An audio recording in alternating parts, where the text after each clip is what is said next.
Hey guys, it's coreross. Today we're talking DDoS in Rainbow Six Siege. So this has been a much requested video. Now I wasn't planning to actually make a video on this subject just because I don't really have enough knowledge or enough of an opinion on it to really add anything to it. But I figure what we can actually do is we can add at least the facts and how things might be able to be done or might not.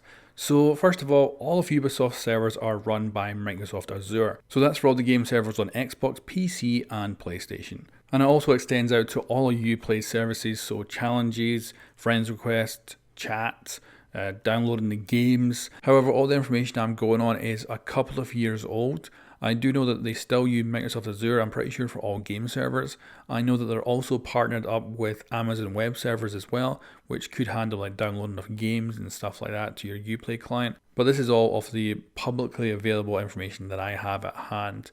So it's definitely not everything. I do not know everything about how it's all set up. However, I can tell you that this is a very common practice now because it's become impossible for publishers of games or game developers to host their own servers locally because of the bandwidth they need. So as such, big companies with big enterprise capacity rent out their data centers to game servers. So that's Microsoft Azure, also Amazon Web Servers, and IBM does the same as well. So whenever you play an online game, you're not using the developer's servers anywhere. Even for indie games, it's usually going to be, if they have dedicated servers, it's going to be running off one of these massive companies. And for those companies, this is a massively profitable services and it's very scalable. So someone can come in and rent just a few servers, or they can rent hundreds or thousands. In the case of Ubisoft, they're probably spending tens of millions on servers per year. But if Ubisoft was actually to make their own data centers, they'd be spending hundreds of millions on those servers per year. So if you want to get any more information on how this is done, I've done a video in the past on the servers that Ubisoft actually rents out for Microsoft, along with all the technical specs, although that will have changed by now because that was a few years ago. But there's also an article on Microsoft Azure's website, which is basically like a testimonial from Ubisoft. So you can go read that as well, and it kind of gives a basic idea of how that all works too. So now that we've covered the kind of basics of it, Ubisoft probably isn't in a position to actually fix this issue. This is probably something that Microsoft may be able to do. Now, the other problem, of course, is DDoSing is just very, very common. Happens in every single game out there, and it's possible to DDoS a Battlefield server, a COD server. You can DDoS any server you want to. But of course, when it comes to Rainbow, people take their rank really seriously and they will try to game the system as much as possible to increase their rank. So of course, in Siege, we have cheaters who use like aimbots and wall hacks. We will have people taking advantage of the environments, finding ways to spawn people just as they spawn, stuff like that the developers have to then fix by putting in different pieces of cover into the maps. There's of course the exploits like the shield glitches and stuff like that, and the invisibility glitches, all those exploits as well. And of course DDoSing is another option. So the thing is, the DDoSing one's probably the most dangerous one to actually do because it is actually a crime. And if you do DDoS, you're not just randomly attacking some game server somewhere, you're attacking a Microsoft Azure data center that is running absolutely crazy amounts of stuff through it. So for all different types of cloud services and stuff. So if you attack that, Microsoft's going to have IPs, going to have information. Now I'm sure most people, if they're smart, are paying a service where they can DDoS from like Russia or somewhere, somewhere where there's no kind of repercussion for what they do. But I have heard some people actually do this locally. They'll do it from their own connection to DDoS the server. That's probably a bad idea. Like Microsoft data centers are so numerous and they actually work closely with the government.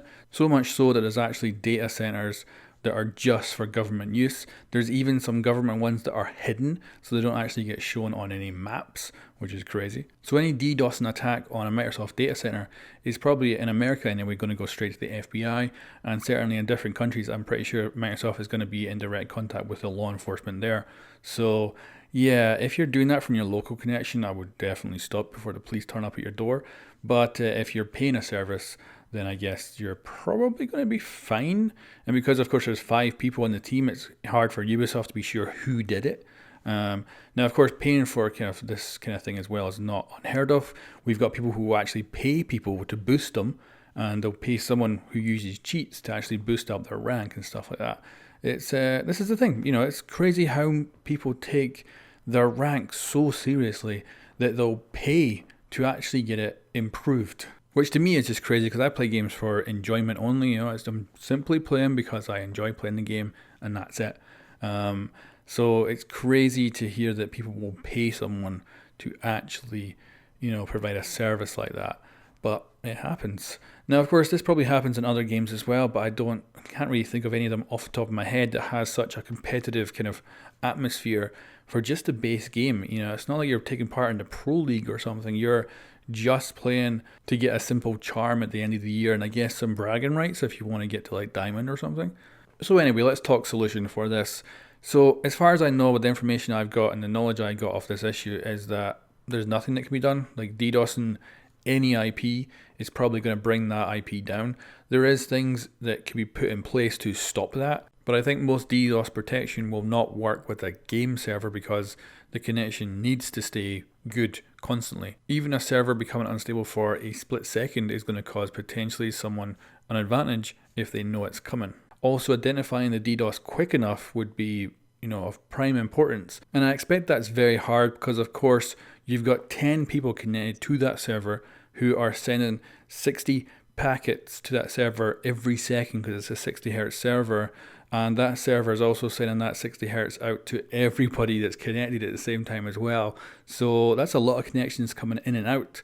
To be able to identify that there's a DDoS attack coming in and then blocking that in time that you don't actually ruin something in the game connection is probably, I would think, impossible. I think it's also why there currently is no fix for game servers when it comes to DDoS attacks.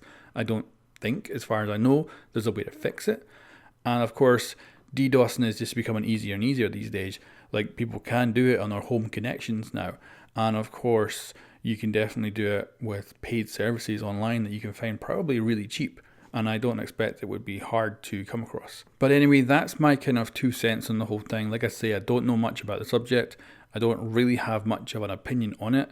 I haven't been a victim of it myself, but that's probably because I play in the lower ranks.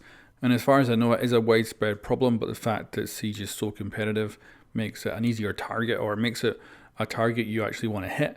Because, you know, there's a huge audience. There's whole YouTube channels just built around exploits in Rainbow Six Siege. Like, there's an audience out there that is huge for exploits, cheats, anything that can give them an unfair advantage to just kind of try and make themselves look like they're higher skilled than they actually are. So yeah, it sucks, and I hope Microsoft has some sort of thing that they can implement that fixes it, but I don't know if it's possible.